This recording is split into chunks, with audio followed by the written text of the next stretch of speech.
The head of the National Institute of Health in the United States, a man named Francis Collins, very famous man who was responsible for the Human Genome Project, wrote an email 4 days after we wrote the Great Barrington Declaration to Tony Fauci. Everyone know Tony Fauci? Who's ever heard of him? The email called me, Martin Kulldorff, and Sunetra Gupta fringe epidemiologists. Fringe epidemiologists. My friends have given me a business card. Let's see if I brought it with me. That has fringe epidemiology on it. If the Great Barrington Declaration is the fringe, I don't really want to be at the center, I think. The response was fierce, and it was a propaganda campaign. And the question is why? Why was there this propaganda campaign to suppress common sense? It's very simple. Because we had already adopted lockdown, right, as the strategy. A lot of people, a lot of powerful people were dead wrong about the right response.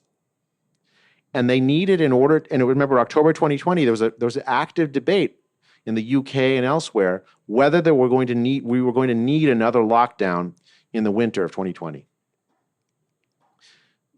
People at the World Health Organization, the National Institute of Health in the United States, they wanted to create an illusion that all scientists agreed in favor of lockdown.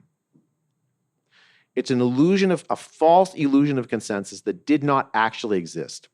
And so the Great Barrington Declaration, not because I wrote it with Sunetra and Martin, that wasn't the real thing. The real thing was tens of thousands of doctors, tens of thousands of scientists, and almost 1 million regular people signed on. And it shattered the illusion that there was a consensus in favor of lockdown. The question to me is, how do we make sure that this never happens again? Because this isn't the last respiratory pandemic that we're going to face. And the powers, and Asim has been fantastic on this, the powers that worked to create the lockdown, to create the pathologies in public health that we had, will come back again if we don't work together to fix it.